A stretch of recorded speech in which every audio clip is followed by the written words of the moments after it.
Welcome back to my channel. Don't forget to like and subscribe to my channel, Ramir Boulder, for the latest update and exciting content. Bibigyan ko po ng reaction itong isang dating sundalo at dating supporters po ni BBM na bumaliktad. Bumaliktad po siya siguro dahil doon sa pagkakahuli ni Pangulong Duterte nung tinurn over siya sa ICI, ano? Alam ko ito po yung dahilan eh. Dating sundalo, ang pangalan po niya ay Eduardo Aureo. Matindi po ang ginawa nitong taong to. Nagbanta po siya kay PBBM na tatadtarin daw nila sa harapan mismo ng kanyang pamilya. Itong bidyong to siguro matagal na po ito. Inilabas po ito ng isang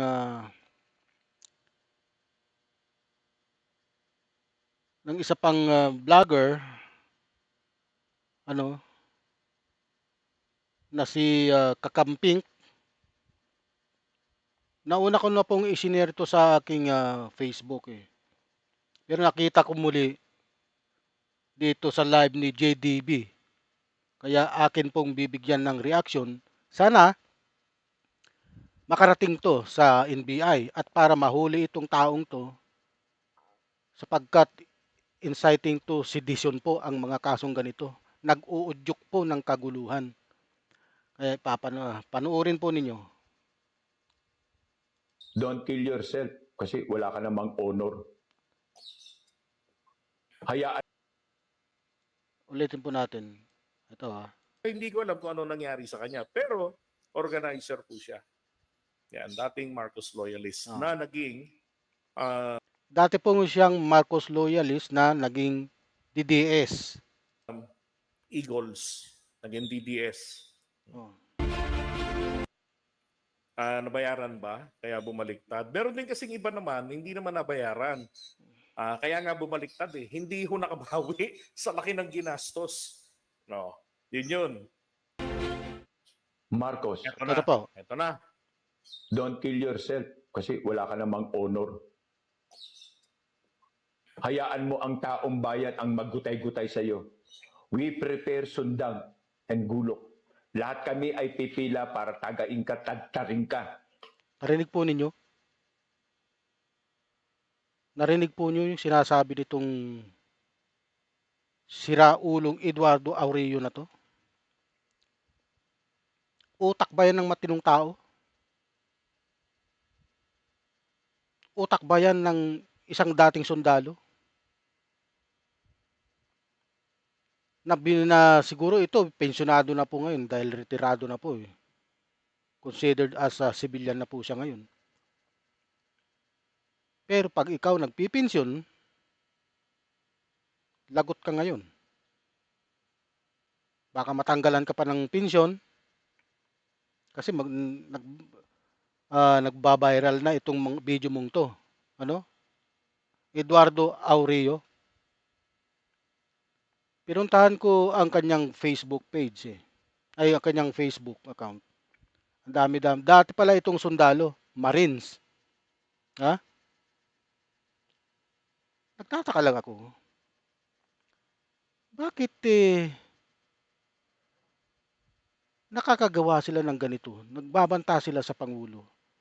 Hindi ba nila alam na ito isang krimen, ang pagbabanta? Inciting to sedition ang pagbabanta na ito. Pagpatuloy po natin. Mismong nakatingin ang buong Marcos family sa aming gagawin sa iyo. Tingnan mo? You will be killed in bolo. Family sa aming gagawin sa iyo. Ay pipila para tagain ka, tadtarin ka. Ay pipila para tagain ka, kami ay pipila para tagain ka, tadtarin ka. Mismong nakatingin ang buong Marcos family sa aming gagawin sa iyo. Grabe, no? Anong klaseng sapi sa utak? I mean, what kind of state of mind and sanity ang meron ka para sabihin mong ganyan sa kanyang edad? Matanda na to eh. Oh, itong taong 'to, ah, itong si Eduardo Aureo na nagsasalita, ito po siya, hindi po itong si JD Bilay. Ah, hindi ko po alam kung saan niya po hinuhugot itong mga ganitong klaseng, pananalita niya. Kung galit kayo kay BBM, 'di ba galit lang kayo, bakit gagawa pa kayo ng ganitong video na pagbabanta, ha? Wala talaga kayong mga ano, wala kayong hindi ko alam kung anong klaseng mga pag-iisip ang nasa kukote niyo, ha? Kayong mga DDS kayo, ha? Para kayong mga batang inagawan ng pagkain, inagawan ng laruan. Ibang klase talaga mag-isip itong mga DDS na 'to. Tama bang mag-isip kayo ng ganyan? Oh, hindi ko alam kung kailan ito ginawang video, eh. Siguro matagal na, ngayon lang nahalukay 'to. Ito kasi ano 'to, sa kabilang kay kakamping, galing daw itong bidyong 'to kay Peebles Talakera, yung dating DDS din na kumalas sa DDS dahil hindi rin nagugustuhan yung mga pinaggagawa. Ito, si Eduardo Aureo na 'to, itong sundalong 'to, dating sundalong 'to, dati ring, BBM loyalist 'to, Marcos loyalist. Naging DDS. Hindi ko alam kung anong dahilan bakit siya naging DDS, 'no? Senior na. Hmm. Oo. Dati pang dating enlisted personnel Hmm. ng Philippine Marines. You will be killed in Bolo, Biro mo? not You will be killed in Bolo. Tatadtarin daw nila. in a rifle na gagamitin sa iba pang mga magnanakaw. Gulo or bolo, sundang. Kung naapay lampas, lampas. Kung makalampas ka, yan ang bagay sa inyo. But I'm feeling sorry. Ito, feeling sorry siya. Simula ngayon, ikaw, Eduardo Aureo, pinapaikli mo lang yung panahon mo. Pinapaikli mo dahil simula ngayon, magbabiral ka at hahanapin ka ng NBI. Sinisiguro ko yan sa iyo. Kung saan ka man nagtatago, siguro naman nakita mo na. Kasi nakita ko pa mayroon siyang panibagong post eh.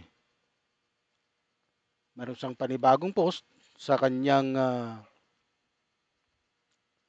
Facebook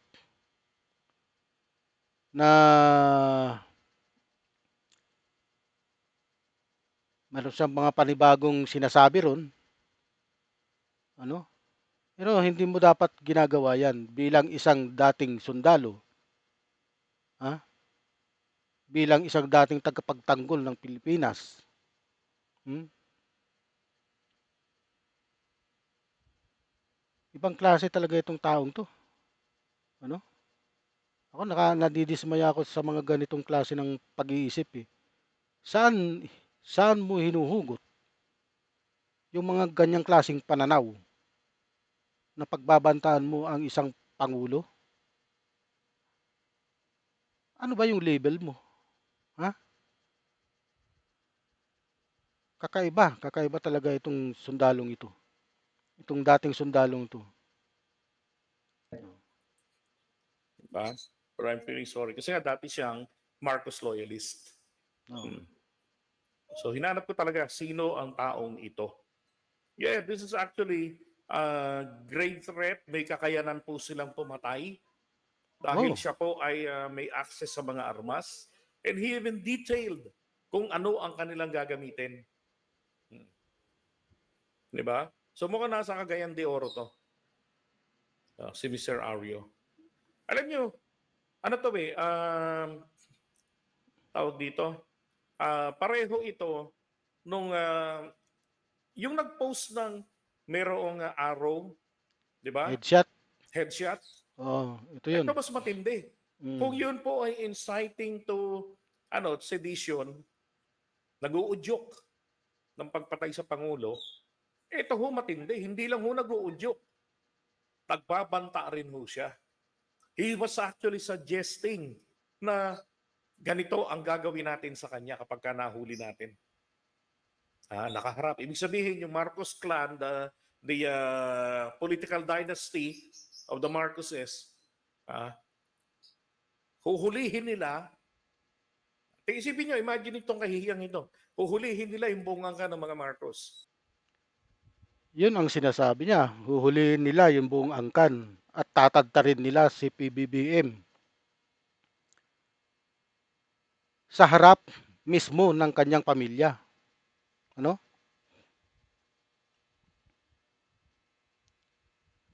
Kaya mo ba kayang gawin yun, Eduardo Aurelio? Kung kaya mo man, bakit hindi mo pa isagawa kung talagang kaya mo? No? Pero yan ang sasabihin ko sa iyo, hindi mo kayang gawin, hindi mo magagawa yan. Dahil mali ang mga ganyang pamamaraan. Hindi tama. Kung galit kayo kay BBM, di magalit lang kayo. Kailangan pa bang magbanta kayo? Kailangan pa bang pagplanuhan yung tatadtarin nyo siya ng gamit nyo, bulo, itak? Kaya ikaw, Eduardo Aurelio, magbilang-bilang ka na ng araw mo. Baka sa isa sa araw na to, ikaw ay damputin ng NBI. Kasi may video ka eh. Malakas ang ebidensya. May video. Hindi ka nag-iisip. Hindi ko lang mahanap ito sa Facebook mo, yung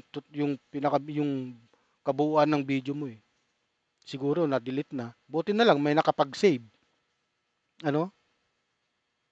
Unang nakita ko to nung isang araw pa. Doon kay kakamping. Binablog niya to. Pero ngayon nakita ko ulit dito kay JDB Live.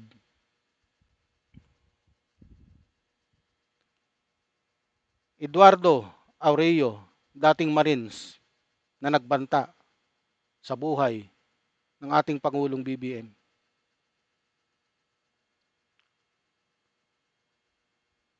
Okay guys, ano po ang inyong comment? I-share nyo po ito